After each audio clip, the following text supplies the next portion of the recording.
tout ce qu'on nous a dit sur à la fois les petites lignes, sur les conditions de travail, sur la privatisation, tout est dedans. Voilà. Et ça, c'est pas du Sudrail, c'est pas de la CGT, c'est de la bouche même des représentants du gouvernement. Voilà, donc en gros, ils disent ce qu'on dit nous depuis des semaines et des semaines. On va dire comment ça va donner. En tout cas, je peux vous dire que les gens sont conscients des enjeux. Les enjeux sont importants, ils voient. Justement, le taux de participation aujourd'hui en bourse, là, le taux de grévistes annoncé par la direction, c'est presque 28%. Pour nous, c'est une bonne cible aujourd'hui. Et on verra ce soir exactement le taux de grévistes.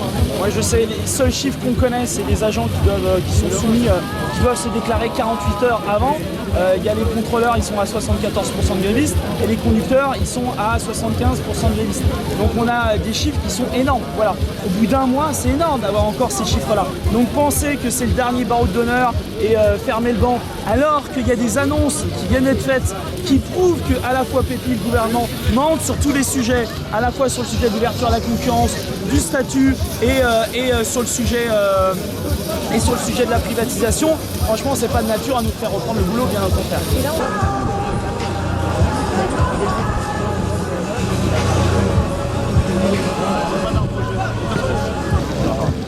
Débarrasse-la s'il est tombé dans l'eau.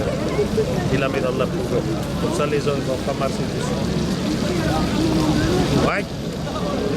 Je vais voir relever les trains comme ça, mais généralement je le vois hors du boulot. Merci. Et moi.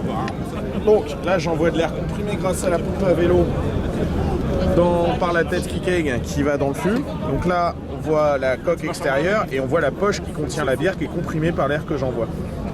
La poche contient la bière déjà gazéifiée, elle passe dans le tuyau qui est ici, qui arrive là, qui passe dans un serpentin en inox qui trempe dans une sorte de glacière avec 15 kg de glaçons qui ressort ici rafraîchi du coup, ici avec le bec de tirage et avec le compensateur de débit. Il faut envoyer beaucoup de pression pour pas qu'il y ait de mousse et il faut qu'il y ait un compensateur de débit pour que ça coule doucement pour éviter que ça fasse un geyser quand on sert. Voilà. Et quand est-ce que tu brevettes cette invention incroyable? Non, je la brevette pas, c'est open source. Je suis comme ça moi.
Il avait l'air chaud pour danser. Hein. Non, il avait pas l'air du tout chaud. Non.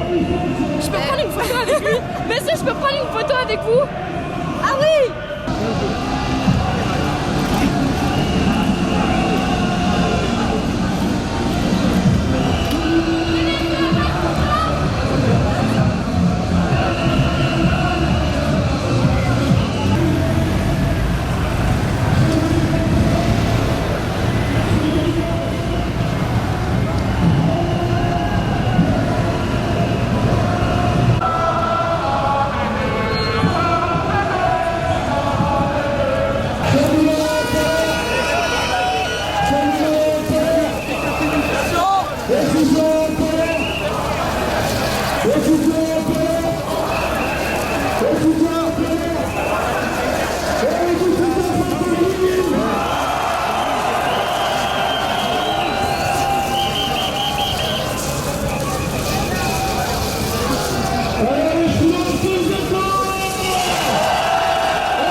les cheminots.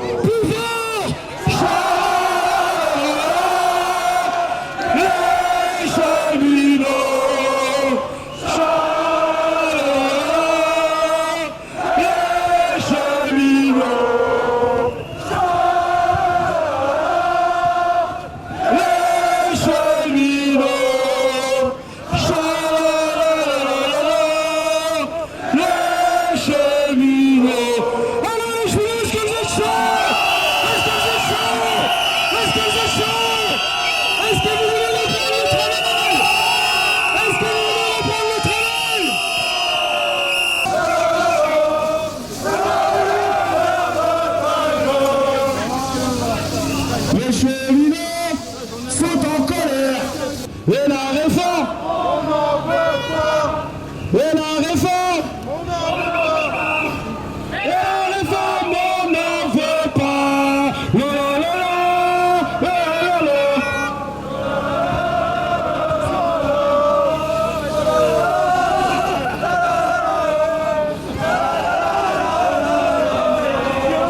Ouais, les cheminots, tout le monde la main en l'air. Les mains en l'air! Les mains en l'air! Les mains en l'air! Les mains en l'air! Ça va péter! Ça va péter! Ça va péter!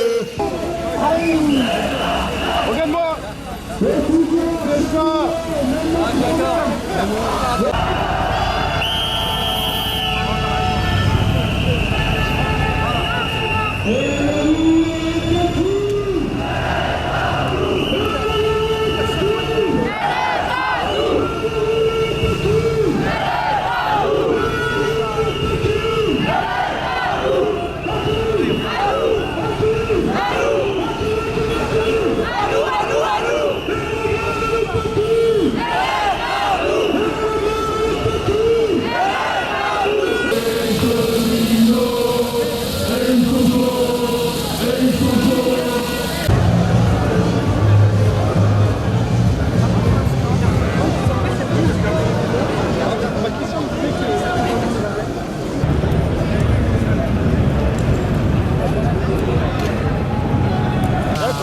Ah, il kiffe là, il kiffe là. Continue, attends, alors qu'il y a le deuxième là. Ah, côté conducteur.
Est-ce que vous pouvez m'expliquer ce qui s'est passé à Arcueil avec le blocage des examens? Arcueil, en fait, c'était un rassemblement d'abord, dans le sens où, y compris des étudiants qui voulaient rentrer, pouvaient rentrer par les côtés.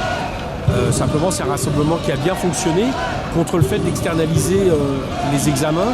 C'est une première d'un campus sur l'extérieur pour contourner en réalité la grève des étudiants. Bon, moi, à la demande à la fois des étudiants de Nanterre et des enseignants, je suis venu un peu en soutien pour témoigner, etc. Et puis, ce que j'ai pu constater, c'est non seulement la réussite de l'action, parce qu'il y avait tellement de monde que ces examens n'ont pas pu avoir lieu, que j'estime illégitime, y compris, contrairement à ce que disent les médias, il y avait en réalité peu d'étudiants passant leurs examens qui protestaient. Là, il y a un sujet de France 2 qui vient de sortir, paraît-il hier, c'est en réalité un collaborateur du député et un militant des Républicains qui parlent. Enfin bon, on met tout ça de côté. Et donc, j'étais en soutien. Et Moi j'ai pu constater une chose, c'est que les étudiants et leur soutien étaient pacifiques, que la police, comme souvent, a utilisé des lacrymos qui devient vraiment quelque chose de très commun maintenant. Et il y a eu plusieurs charges, bon voilà, il y a des lacrymos, et il y a une deuxième où j'étais vraiment au 4-5e rang. Et là, je persiste à dire qu'il y a un policier, je ne dis pas tous les policiers, je dis qu'il y a un policier qui a très bien vu que j'avais une écharpe et qui m'a visé. Voilà. Donc ça s'est vu parce que c'était un peu spectaculaire. Voilà. Mais au-delà de mon cas, surtout, je trouve que la manière dont se déchaînent la sphère, la Macron-sphère, les députés contre un rassemblement alors qu'ils n'ont rien dit contre l'occupation de frontières par des néo-nazis ou l'intervention de groupes d'extrême droite dans les facs comme depuis quelques jours, ça montre bien voilà, quels sont les adversaires des extrêmes libéraux, on va dire. Et à propos de la mobilisation de cheminots, je suis avec les étudiants et je suis avec les cheminots parce que j'estime que tout ça concourt à la même chose, c'est-à-dire à défendre l'intérêt général. Ici, c'est pour le service public du ferroviaire et les étudiants, quelque part, c'est pour garder un service public de l'éducation nationale supérieure parce que derrière la sélection, c'est aussi la concurrence entre les facs et c'est donc un modèle néolibéral qu'on essaie de nous imposer. Donc voilà, le gouvernement essaie de passer en force en ce moment. Je pense que le rôle des députés qui ne sont pas d'accord, c'est aussi de résister à ce passage en force. Et je ne compterai pas mon temps pour ça. Merci.